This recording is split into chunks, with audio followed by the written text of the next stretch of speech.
Hey there, wake up. It's Means Morning News. Just after 11 a.m. here on the East Coast. I'm that newsman, Sam Sachs. It's that Friday show. So let's get this over with.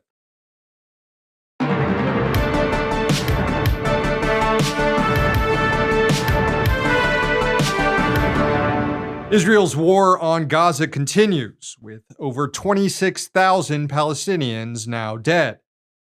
But as the campaign persists, it is now doing so in violation of international law. On Friday, the International Court of Justice issued provisional measures that must be taken by the Israeli military to preserve Palestinian life. While the court did not yet weigh in on whether or not Israel definitively violated the Convention Against Genocide, as alleged in the case brought to the court by South Africa, it found that it is plausible that genocide is being committed, therefore measures must be taken to end it. This is an historic decision, the first of its kind dealing with Israel's treatment of Palestinians in Gaza.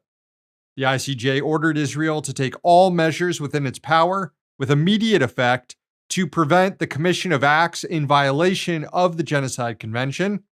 The court also ordered Israel to prevent and punish the direct and public incitement to commit genocide, which would seemingly apply to members of the Israeli government at the highest level, all the way up to the prime minister. Israel must also take immediate measures to allow urgently needed humanitarian assistance to reach Palestinians in Gaza. And the court ordered Israel to preserve any evidence related to acts of genocide and to submit a report to the ICJ documenting the measures it's taken to comply with the court's order. Ultimately, the ICJ found merit in South Africa's case, that the court has jurisdiction here, South Africa has standing, and that it was reasonable that Israel is committing genocide. However, court stopped short of ordering the Israeli military to end the campaign and submit to a ceasefire, as South Africa requested. The ICJ's order is legally binding, but difficult to enforce should Israel choose to ignore the ICJ, as Prime Minister Netanyahu has said his government would do. Now the question is, what will the rest of the world, particularly the United States, do with this decision now that The Hague has determined it's likely Israel is committing genocide, one that is funded and supplied by the United States? The state of Alabama carried out its experimental execution of Kenneth Eugene Smith on Thursday, with the blessing of every level of the U.S. court system. Alabama corrections officials claim that death by nitrogen hypoxia would be humane, that Smith would lose consciousness in seconds and be dead within minutes. But according to witnesses who saw the entire grotesque act of state murder, that's not what happened. From AL.com, quote, "The gas appeared to start flowing at approximately 7:58 p.m. Smith visibly shook and writhed against the gurney for around 2 minutes. His arms thrashed against the restraints. He breathed heavily, slightly gasping, for approximately 7 more minutes. At one point, his wife cried out. At 8:01 p.m., a correctional officer in the execution chamber leaned over Smith and examined his face before stepping away and walking back to his post. Smith appeared to stop breathing at 8:08 p.m. The curtain closed to the execution at 8:15 p.m. Smith's spiritual advisor, Reverend Jeff Hood, watched the execution unfold. He told reporters afterward that the execution didn't last minutes as officials claimed it would. Instead, quote, "What we saw was minutes of someone struggling for his life." Hood added, quote, "We have got to make sure that this never ever happens again." But state officials are claiming it was all a success. State Attorney General Steve Marshall said afterward that nitrogen gas, quote, "was intended to be and has now proven to be an effective and humane method of execution." And when Prison Commissioner John Q. Hamm was asked about the minutes of convulsing and writhing, he claimed that it all appeared to be involuntary. Even though the Supreme Court allowed this to happen, the 3 liberal justices on it dissented. Justice Sonia Sotomayor wrote, quote, this court yet again permits Alabama to experiment with a human life. Real sick country we've got here.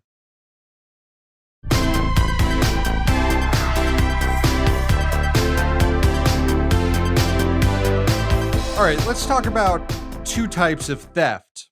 One that is overblown and over-enforced, and the other that is very much underblown and hardly ever enforced. The first is retail theft. While we were on break, there were two interesting updates to the crime wave panic stories that have persisted since the start of the pandemic.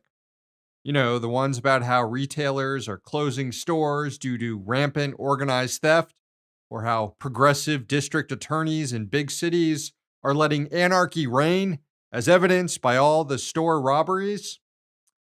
Well, a report by the Council on Criminal Justice found no retail theft crime wave in most major cities. In fact, if you exclude New York City, the report found that retail theft was down 7% since before the pandemic. So it's down. Retail theft is down. So all this is a manufactured panic driven almost entirely by media narratives spun by political actors and special interests to keep the money flowing to police and the prison's industrial complex and to keep the public supporting more carceral punishments. Another thing that happened while we were away is that the nation's top retail trade group, the National Retail Federation, admitted that it totally exaggerated a report last April that contributed to the crime wave panic. In that report, the group claimed that theft accounted for $45 billion in shrink, or product loss. The group's vice president admitted last month, though, that that was an inaccurate inference and that the group has no idea how much money is actually lost to retail theft, only that it's, quote, a serious problem. For sure, man. For sure. All right, let's move on to the second type of theft, wage theft, which actually is rampant and almost never are the cops arresting people for it. Although the Labor Department does occasionally bust business owners for doing it. This week, it received nearly $1 million in stolen pay from 75 grocery store workers in Florida. Their employer, La Primavera Store Inc., misclassified them as ineligible for overtime when they should have actually been earning time and a half for working over 40 hours a week. According to the Economic Policy Institute, employers steal about $50 billion in wages from their workers every year, which is more than what the Retail Federation claimed they lose to retail theft every year. And as I just mentioned, even that number was made up. Look, if we're going to keep expanding cop budgets, then it's only fair to give the Labor Department its own police force too, to deal with capitalist crimes against workers. And yes, we might even need to arm them.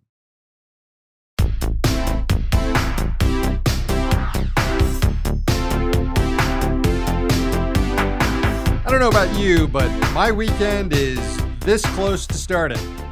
Just got to take care of a couple more things. The first, dealing with some dang rich dicks. Let's check out those nominations on social media. First up, Vince McMahon is nominated. The billionaire chief of WWE has been accused again of sexual violence, this time abusing and trafficking a former employee. The details are horrific. Old Vince probably deserves worse than whatever we can do here. He's a despicable human being. Now here's one for the billionaire owner of the Los Angeles Times, Patrick Soon-Shiong, who is laying off a big chunk of his newsroom, and mostly unionized journalists. Also, the owner of Sports Illustrated, who are laying off, like, everyone. And while we're at it, all the other online media executives who are preserving their own bottom lines by doing mass layoffs this week. We see you. The Wolf nominated all the billionaires, just all of them. And of course, Arona nominated all the goddamn landlords. Of course. You know, that is what persistence looks like. That's commitment. No matter how meaningless all this is, or at least it is until MMN is put in charge of the tribunals, someone still needs to be out there banging on the can, letting everyone know that landlords suck. And every now and then, if you keep at it and keep at it, it pays off. Because this week's rich dick is all the goddamn landlords.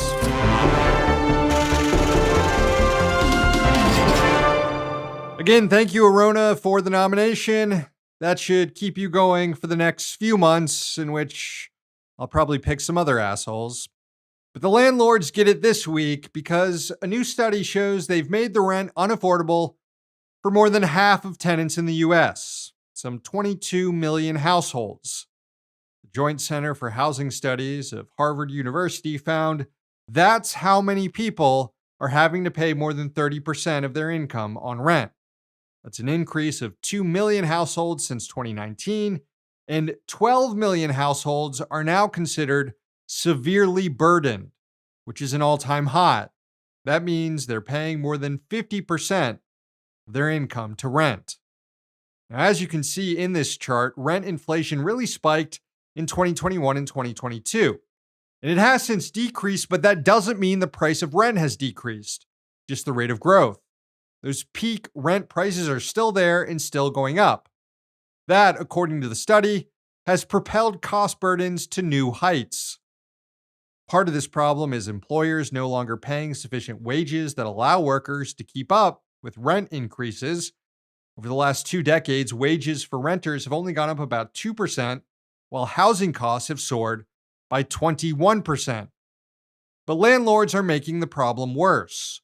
Property owners are building high-end apartments to chase higher margins from wealthier renters. That's causing a decrease in the availability of more affordable units. That's why rent is increasing the fastest for households that make between $30,000 and $75,000 a year. Also, technology has made it easier than ever for landlords to collude on pricing so that they never have to keep rates low to worry about other properties offering cheaper rent. Only recently have states begun investigating and cracking down on this market manipulation. All these factors are also a big reason why homelessness in the U.S. reached an all-time high last year. The unemployed and working poor just can't afford to live anywhere these days. This is a goddamn crisis of capitalism and proves that the for-profit motive can never supply an adequate level of housing at affordable rates. Landlords are parasites. We can't live with them, and we definitely can live without them. And that's why they're this week's Rich Dicks.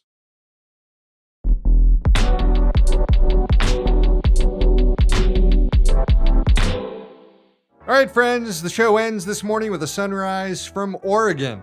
It was sent in from Portland by Stephanie, John, and Kitty Pickle Buddy, who I was told supervised the filming. Enjoy.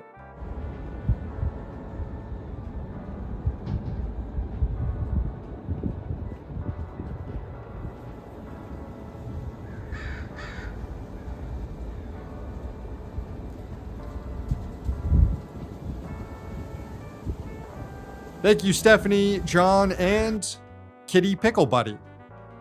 Show's over. Thanks for watching. Thanks to the team behind the scenes. Please sign up for Means TV, subscribe to our YouTube channel, and follow us on social media. One day, capitalism will fall, but until then, we're going to be right here. See you next week.